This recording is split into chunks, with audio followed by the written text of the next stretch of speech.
911, what's your emergency? 5, 4, 3, 2, 1. Welcome to the PIO Podcast, a place to discuss all public information-related topics for police, fire, EMS, and local and federal government organizations. It was a good learning experience for a lot of us that social media is not real life. But we have to remember the media are very rarely a target audience. They're simply that conduit. I think what's so interesting about this position too, and this job and this profession, is that every one of us is looking for purpose. And when we find it here, that's it.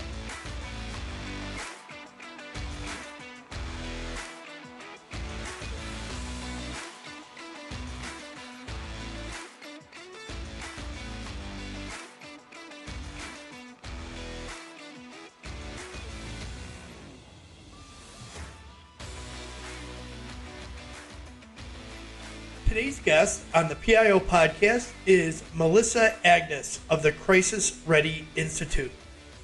As a strategic advisor and keynote speaker, Melissa Agnes has worked with NATO, Ministries of Foreign Affairs and Defense, financial firms, technology companies, healthcare organizations, cities and municipalities, law enforcement agencies, global nonprofits, and many others.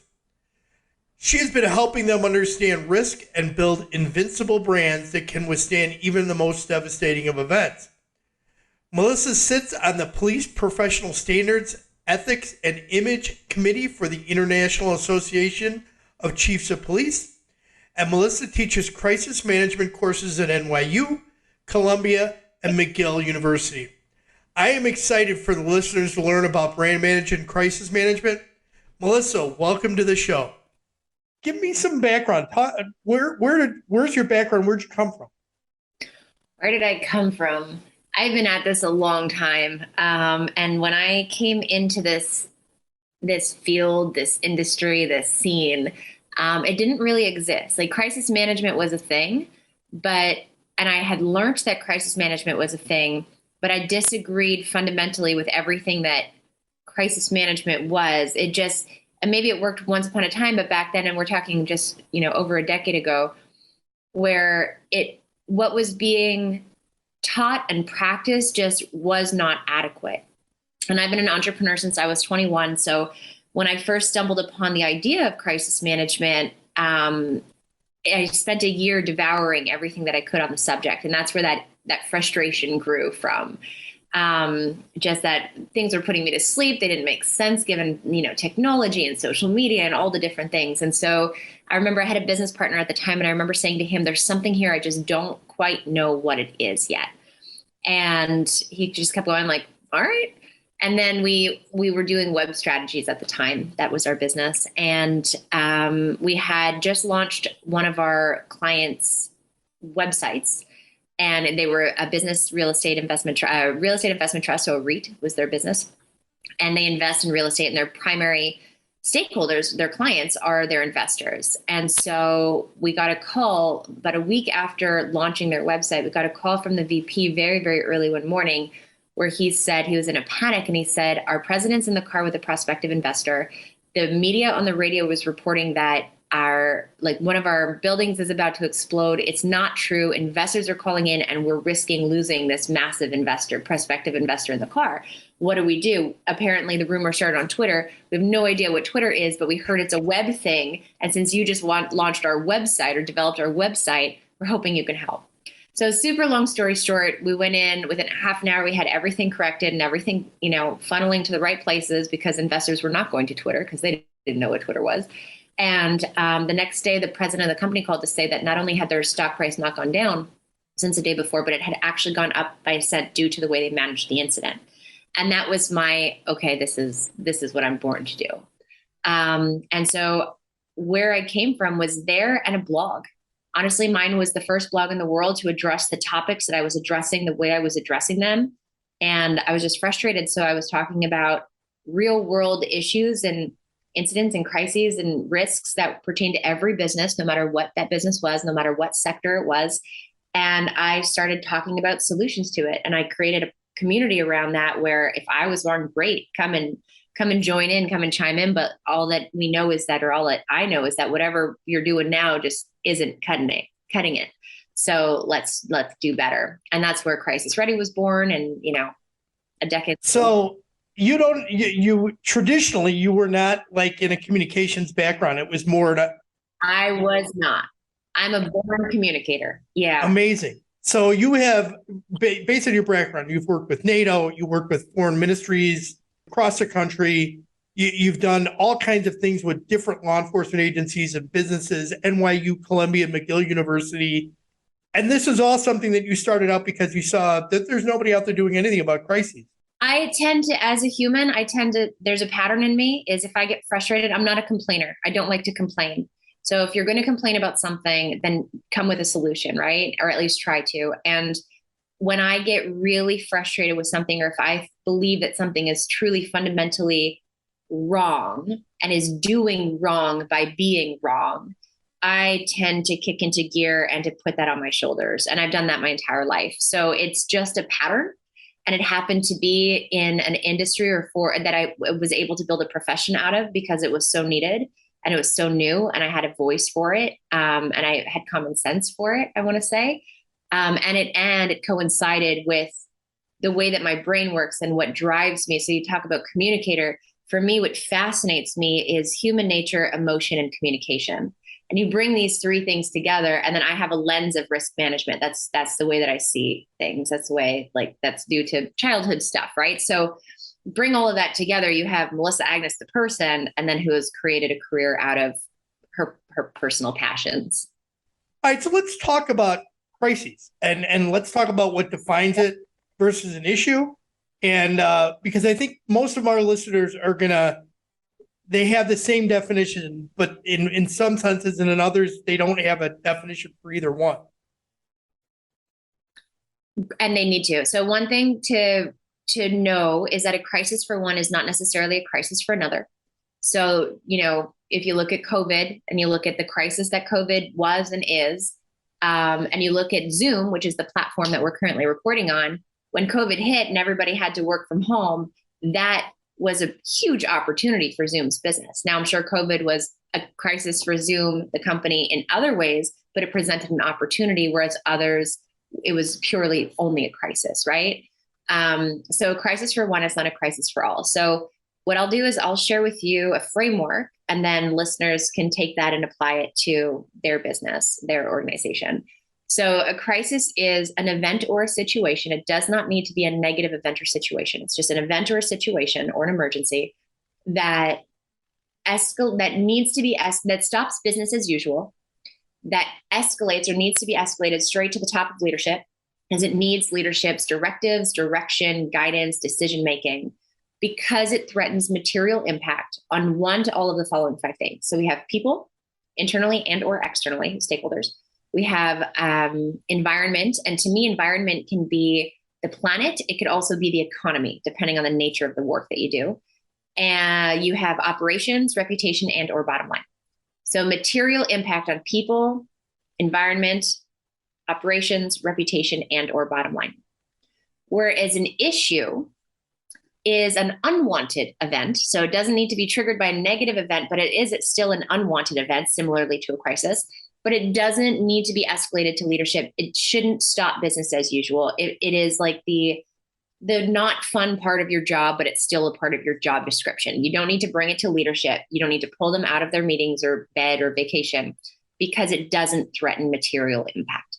So what's really interesting to me, but really important for for listeners to take away is, yes, you have that definition, but it's defining your thresholds. So what point, and compare apples to apples. So in the event of, a cybersecurity incident, for example, at what point would that apple become a crisis from an issue, and vice versa? What are those thresholds of impact that say this is now materially impactful to the business? That's what's really important to identify, not just to understand, but to identify for your own organization. Thank you for summing that up, because I think that's important for the distinction for people to have. And it's interesting. Some communicators and some people in public information they come from different backgrounds, so they don't necessarily understand the two. And I appreciate you clarifying that so succinctly. And you know what, due to the nature of the professions of listeners, you're absolutely right. Emergency management. So let's just use that as a language, right? Emergency management. An emergency can be an issue or a crisis depending on the material impact that it presents.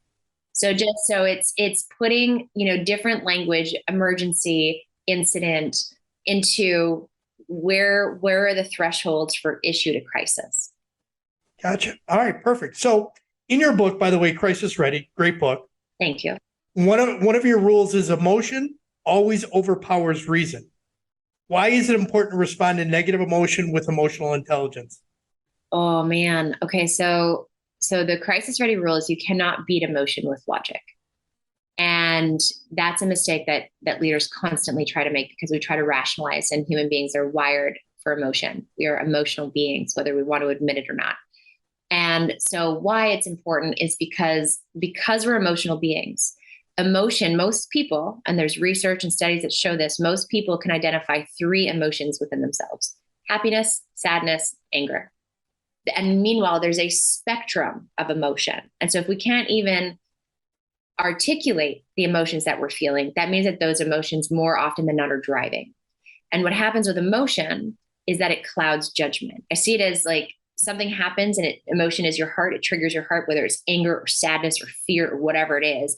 Your heart kicks into gear with that emotion and it comes up and it blocks the logical side of your brain. And that's the way that we're wired.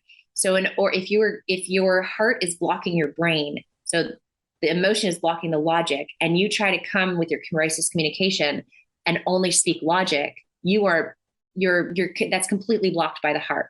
So the only way, and this is where EQ comes in, emotional intelligence, is the only way to get through and lead to that logic, because you do need to lead with logic, right? But the only way to get through that clouded judgment is through the heart.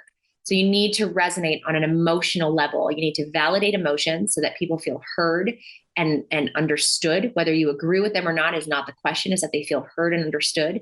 Then they need to feel as though you actually relate to the thing that matters to them.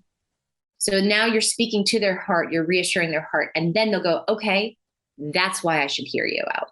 That's why I should listen to you. That's why you're worth following. Now bring me the logic. Okay, so that speaking from the heart really matters. Speaking from the heart, speaking to the heart. Okay. All right. Okay. So what does it mean? I'm going to just keep jumping in these because we have so much to cover. What does it mean to be crisis ready? Explain it in simple terms. Yeah, that's what I do. Crisis ready means, so we take a cultural approach at Crisis Ready Institute. The whole concept, the whole premise of crisis ready is that it's cultural. It's not about having a crisis communication or crisis management plan, document, linear, siloed, theoretical, obsolete document that sits on a shelf and checks off a box. It really is about having the culture. So if everything escalates so quickly these days, right? And emotion clouds judgment, and emotion then, goes and misery loves company. So emotion triggers more emotion and brings other people with the same emotion and shared emotion onto social media, and things escalate to such an extent. You can't just rely on a document that nobody knows about, or that nobody's practiced, or that nobody has a skill set. You really want a team permeating throughout your entire organization that has the mindset, the skill set, and the capabilities that you've equipped them with to overcome, to know intrinsically how to not just react, but respond when it matters most. So to me, that is what crisis ready is. It is having an organization that is committed to, because it's a constant. It's a continuum. It's a constant. So committed to having the right mindset, leading with the right mindset, reinforcing the right mindset, rewarding the right mindset, the right skill set. So investing in your people's ability to respond effectively to emergency, crisis, issue, et cetera, and the right capabilities. So what is the governance system? What is talking about communication? How do things get approved? What's the dissemination process, right? Those are the capabilities that allow your mindset and skill set to flourish. So here's a big question. What's the difference between being crisis ready and crisis management? Crisis management is what you do in the midst of a crisis. just like, part of crisis management is communication.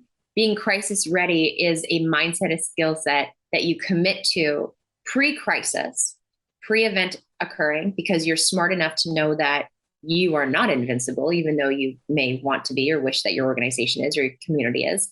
Bad things happen to good people, right? We know this. Yeah. The whole world went into crisis 2 years ago, and look at everything. So knowing ahead of time that, hey, you know what, we should have this mindset, we should have this skill set, we should have these capabilities, so that if we have to be in crisis management mode, because we can't prevent everything. However, I will say that my crisis ready clients experience far fewer crises than if they weren't crisis ready. So we can't prevent everything, but we should be ready for anything. And so it's a very significant difference. Okay, so let's change this up a little. Why is going silent and laying low exacerbate the crisis? Because it does so many things. So here I'll talk about the crisis response penalty. So it's a term that I coined when I was writing my book, CRP, crisis response penalty. What happens? So a crisis presents material impact, right? We've already established that. That's the nature of a crisis. That defines what a crisis is. I'm showing you with my hands here because you can see me. But so this is the timeline. So a crisis occurs, it comes with material impact. Now, the longer you wait to effectively respond, not just any response, but an actual effective response, the longer you wait to do that, the more control over the narrative, and I don't like to use the word control, ownership of the narrative you lose, the more trust you destroy, and the more material impact you end up suffering. You end up suffering from. So the crisis response penalty, it's if a crisis already comes with material impact, why would you exacerbate that when you could respond effectively on point when it happens, as in closest time proximity as when it happens, and suffer even like less than what you would have had you not responded effectively in the right timeline? So let me ask you this, in regards to that then, from a government end of it, how do we teach our leaders that it's important when you have the PIO that's trained and understands and recognizes that laying low is not going to be a good thing? How do we teach them that they need to come forward, or we need to be allowed to make a statement? It's really, as you know, as your listeners know, it's so hard, especially in this industry, especially for PIOs. So what I would say is it's more than just coming with case law or case studies or examples, because we live in a world of examples right now. Law enforcement is in crisis in this nation, right? So that's not working. Coming with examples is not working. So go deeper than that and say, what is the blockage? And to me, there are, in my career, I've identified what I call the 5 hindrances of crisis ready. So exactly to your point, Bob, or to your question of how do we do that? How do we do that?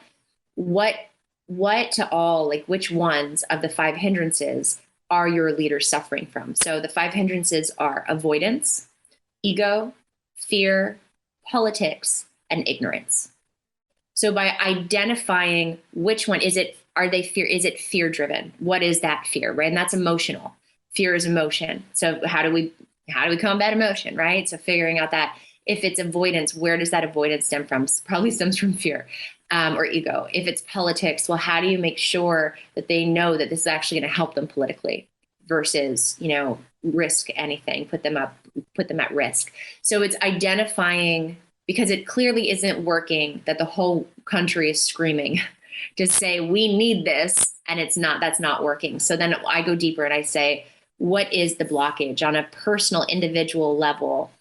What do I need to do to meet the emotion that is blocking? Often it's fear and ignorance. Often it's fear and ego. When it comes down to it, it sums up to fear and ego. Yeah, I'll totally agree with you on that one, because I've worked in multiple agencies, and I will say a lot of time ego is your biggest one. It is. And so, and combating that, especially when we live in a world where most people aren't even in control of can't even identify that or don't want to. It becomes really, really, as we know, it becomes really challenging. So I would say, don't go at it alone.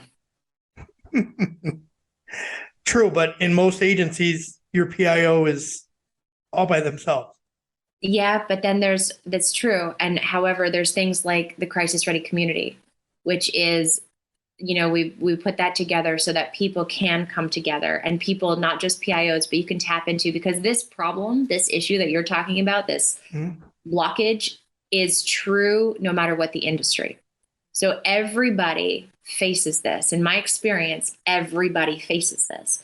And so why not tap into a community that's there for you so that you aren't alone and you have the back support, as well as new strategies, new ideas. Hey, I've done this. Your boss, your higher up sounds like mine, and here's how I approached it with them, and here's where I got, right? And here's how I did that. So there are resources, and Crisis Ready Institute exists to help you not feel so alone and not be so. So let's talk about a large portion of what Crisis Ready does is identifying the organization's high risk scenarios. Mm-hmm. Why is this so important for, let's say, a PIO to prepare for? To give you a head start, for nothing else, to reduce stress, for nothing else. So every human and every business has a list of high-risk scenarios. So most likely high-impact events that are the most likely high-impact events to occur. So if we know this, if we can identify them, and then we take them and we say, okay, in this type of situation, when would it be an issue? When would it be a crisis? What are the emotions that would be felt? Who would we need to speak with or speak to, communicate with, and what are their emotions, and how would we not combat those emotions, but resonate through them, to go through the heart to get to the mind. If you don't do this ahead of time, then when it happens and everything is spiraling and you're trying to get approval for communication, like all of that crazy, hectic overwhelm, it's just not a recipe for success. So identifying your high risk scenarios, because they exist, because they're there. And even if, say, you identify 5 and you plan, you get ready for 5 of them, in doing so, you're embedding the right culture. You're getting buy-in and support. You're bringing people with you. You're educating. You're creating awareness internally. You're doing all the things so that, and you're strengthening your and your team's skill set and mindset. And so, if a 6th scenario were to occur that completely blindsides you, well, if we revert to default in crisis mode. So you're always upping your defaults. And so if a 6th scenario were to occur, you're way, way, way more intrinsically ready than you ever would have been had you not even looked at the other 5. So these are more like maybe kind of working through some templates of what to do in a certain crisis or a certain incident. What to do, what are the emotions that would be felt, what do you need to do? Because successful crisis management requires action, the right actions, the right communications to happen simultaneously in the right timeline. So how do you do that? If this crisis scenario were to, cybersecurity, what does that look like? What are our roadblocks? What's the information that we wouldn't have? How do we communicate those things? What are the legal, obstacles with communication in that sense? Do we have to follow HIPAA? Like all the different things, right? So yeah, it's walking through and getting you set up for success.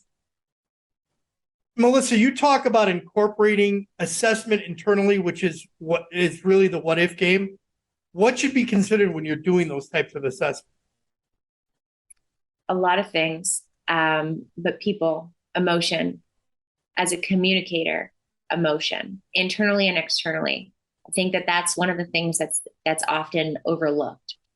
What if people are really angry? What if people, what are the emotions? What if our leader, whatever that is, but look at emotion. I'm a bunch of other things as well, right? I'm not saying only emotion, but if I were to choose one, say that's the most, I think, under-examined on a really kind of proactive verbal scale, it would be emotion. And that's a tough one, especially from the communicator's point of view, because the leader of the organization can have emotion. And because they're the figurehead of the agency or the organization, the business, but the communicator, the PIO, can't necessarily have that emotion because it's portraying, not necessarily agreeing with what's at the top. I mean, you're going to have emotion because you're human. Yes. But remaining objective is important. And remaining objective, but human. so that you don't, and a strong communicator, and so many PIOs are so such amazing communicators. I have so much admiration for PIOs. You do a phenomenal job at that. You have high EQ. You are great communicators. It's your job. So remaining objective, sure. And also understanding, I mean, in order to do that, you guys know this, but knowing your own emotions and knowing how to manage through those so that you can do that. It's hard sometimes because Very you do get personally invested in a certain topic or a certain incident, and Absolutely. it's very tough to overcome. Yeah, right. We all are. All right. So, what are the most common mistakes, Melissa, that you see that organizations consistently make? They don't have the courage to be vulnerable. If I were to sum it up, that's what I'll say. We've seen leadership, we've been taught to believe that leadership and corporations and organizations, that there's no room for emotion in it. So a leader, historically speaking, generally speaking, is seen as a very stoic, reassuring, strong, never wrong, right? That strong leader. However, that removes the humanity. So having the courage to be vulnerable when you need to be and when it's true. And that's really hard to do because it's the most uncomfortable. Human beings' ego gets so far in the way of that. And so you have to, that's where the crisis ready comes in. That's where honing that skill set and making it so that, yes, it's scary, but you're able to do it anyway. Thank you for summing that up. So let's hit the last topic before we move on. Is brand is as important in any business as it is to any organization today. Having a strong brand in the public sector is really important. What do you think about public sector agencies? What could they do better about building a strong brand? Because I think many of them, I think that they think that their brand is just the fact that they're a police department or a fire department, and that's not necessarily true. No, they represent the community, right? Right. It's building that bridge with the community. So the question is, say your question is again? So my question is what do public sector agencies, what could they do better to build a strong brand? Honestly, get more support for you guys. That's what they can do better because you are the communicators. Everything that I'm talking about that you need to be able to do, great PIOs, and our country is filled with them, are here and able to do that and are unsupported. So there's a whole bunch of things that we could go into and say, but I think it all stems with getting you guys more support. And getting away from just one person doing it all by themselves, especially in agencies larger than 50 or 100 when you have one person doing everything. Yes. Yeah. Okay. I like that. And I'm sure many of our PIOs will take that and use that to go to their executives and say, you can chop up like that, me saying that, and create a whatever with it and just put it out there because it's very, very accurate. It's very true. So, Melissa, what would you like our listeners to take away from what we talked about today? I think the more that we speak, I want you guys to take away that you're not alone. You're not alone and you don't have to be alone. And even just as a starting point, just go crisisreadycommunity.com. And if you have questions, email me directly and we'll talk about it. Or if it's $25 a month, if it's too much, email me, we'll figure it out. But I think that's it. It's knowing that you're not alone and you don't have to be alone. Right. All right. So let's hit some rapid fire questions and then we'll wrap it up. All right, let's do it. Texting or talking? Voice memo. Place you most would like to travel to? That is really hard, but I'll say Alaska. Coffee or tea? Coffee. Good coffee. Drink of choice? French wine, champagne, or bourbon. I like the bourbon. Invisibility or super strength? Super strength, but inner strength. I like that. Is there a person that inspires you? Everybody in my life inspires me. Do you have a must-read book besides your own? Oh, besides my own. Because I'm going to plug your book again, Crisis Ready. Of course I do. It's Crisis Ready, Building an Invincible Brand in an Uncertain World. I always go back to one that I mean, there's so many books and it depends on where you're at in your life and what you want. But if we're talking we're not even The One Thing.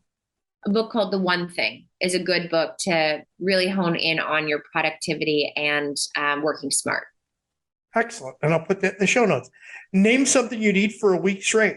Spaghetti, and I'm an entrepreneur, so I absolutely have. Nice. To ask permission or beg for forgiveness? Neither. Oh, I like that answer. Very good. All right, Melissa, so anything you'd like to add? Just thank you. No, thank you. I really appreciate you doing this. And how can people best reach out to you if they'd like to follow up or connect with your Crisis Ready group? So crisisreadyinstitute.com. You could also just do crisisready.com. If you want to learn more about the membership, you'll find that on the website, or you could go to crisisreadymembership.com. Membership will bring you somewhere else. And then with me, I mean, Melissa Agnes, I'm everywhere, but magnes@crisisreadyinstitute.com if you want to email, and I'm happy to support and serve. And I will add all of that into the show notes. Melissa, thank you very much for coming on the show. I truly appreciate it. Thanks to you, Bob. And that was Melissa Agnes from Crisis Ready Institute. What a great opportunity we had. It was a really fun interview. She had some great insights. Once again, Melissa, thank you so much for coming on the show.